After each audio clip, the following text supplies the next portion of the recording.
자, 이제요, 무효행위 전환을 보도록 그렇게 하겠습니다. 자, 무효행위 전환이라는 것은 뭐냐면, 지금 잘 봐봐요. 우리는 한 번 무효는 무슨 무효죠? 영원한 무효잖아요. 무효가 유효가 된다, 이런 뜻이, 이런 뜻처럼 보이잖아요. 그럼 한 번 무효는 영원한 무효이기 때문에 무효가요, 절대로 유효가 될 수가 없는 거예요. 알겠죠? 그럼 무효행위 전환이라고 하는 것은 무엇이냐? 이게 문제죠. 먼저 이제 우리가 무효란 말은 일부 무효, 무효행위 전환, 무효행위 추인이라고 하는 말을 쓰려면 그 전제로서 법률행위가 뭐가 있어요? 뭐가 돼야 돼? 성립을 해야죠. 성립. 그래서 무효행위 전환 보면 일단 성립한 후 이 말이 중요해요. 성립하지 않으면 무효란 말이 안 나오니까. 그 다음에 무효행위 전환은 타인의 남의 아이를요 데려왔으면 무슨 신고를 해야 돼요? 입양 신고를 해야 되는데요. 이 남의 아이를 데려왔다가 자기가 낳았다고 친생자 신고를 한다, 이 말이죠. 친생자 신고하면 이것은 유효예요, 무효예요? 무효이죠. 그래서 이 친생자 신고는 영원히 무효가 되는 거예요. 친생자 신고가 유효가 될 수가 없는 거예요. 그런데요, 우리가 이제 내포성이라고 하는 것인데요, 친생자 신고하고 입양 신고 중에서 어디가 더 큰 개념이에요? 친생자가 더 큰 개념이죠.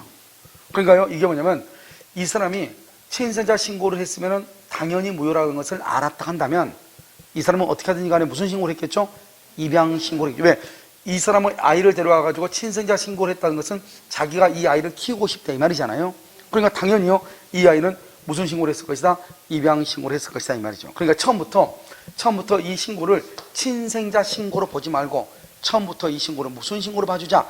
입양 신고로 봐주자, 이 말이죠. 이것을 무효행위 전환이라고 하는 거예요.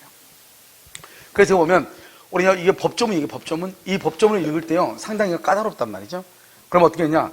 항상 여기 무효는 친생자 신고로 있고요. 그 다음에 여기 다른 법령에는 입양 신고로 읽으면 돼요.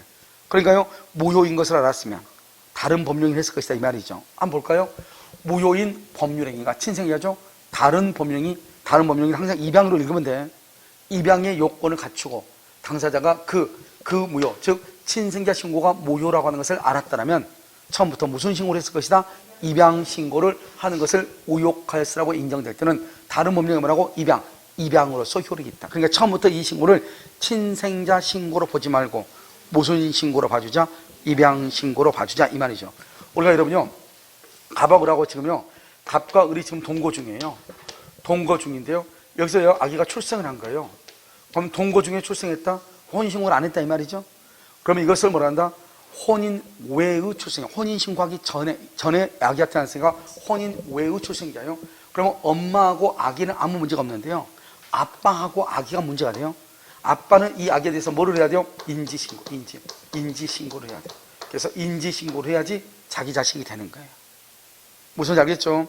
자, 그 다음에요, 그런데 인지신고를 해야 되는데요, 인지신고를 하니까 절차가 복잡하니까 어떻게 한다? 먼저 부모가 먼저 혼인신고를 해요. 혼인신고를 하고요, 신고하고 여기에서 무슨 신고한다? 출생신고를 하는 거야. 얘가 이미 태어났는데 이제 출생신고를 해. 그러면요, 이 서류상으로만 딱 보면요, 혼인신고하고 난 다음에 아기가 태어난 것처럼 보이잖아요. 이것을 혼인 중에 출생자라고 하는 거예요. 알겠죠? 그런데 아기는 이미 혼인신고하기 전에 이미 태어났잖아요.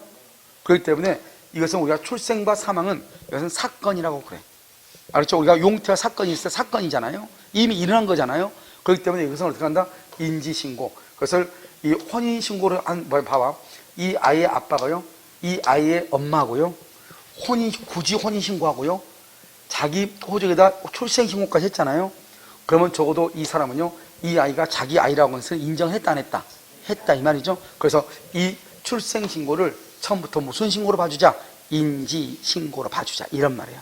그것을 뭐라 한다? 무효행위 전환이다, 이렇게 얘기를 하는 거예요. 아시겠죠?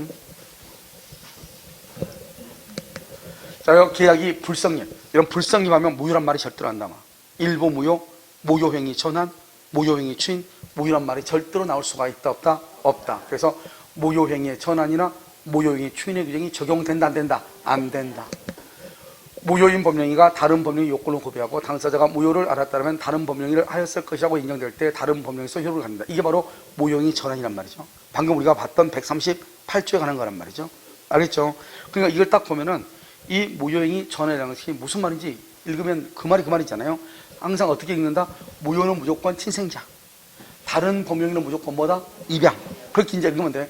즉 친생자 신고가 입양의 요건을 구비하고 당사자가 친생자 신고가 무효라고 하는 것을 알았다면 입양하는 것을 모욕할 수라고 인정될 때는 입양으로서 효력을 갖는다 이런 말이에요. 알겠죠? 그래서 읽으면 돼. 자, 이제 가장 시험에 많이 나온 거죠. 불공정한 법률 행위로서 무효죠. 그런데 이 무효인 경우도 무효행위 전환에 관한 규정이 적용될 수 있다. 전환에 관한 규정이 적용될 수 있다. 이게 중요하죠. 그런데요, 103조 위반은 무효행위 전환이 인정된다, 안 된다? 안 된다. 이렇게. 자, 무효행위 전환에 관한 규정은 불공정한 법률에 적용될 수 있다. 그럼 여기 보시면 지금 24, 29, 31에 이렇게 나왔죠. 지금 여기 문제 보면 여기는 불공정한 법률 행위, 이것은 무효행위 전환의 법률가 적용된다 이렇게 돼 있죠. 여기는 무효행위 전환, 말만 바꿔놨잖아요. 똑같은 말이죠. 알겠죠? 그래서 불공정한 법률 행위가 적용될 수 있다.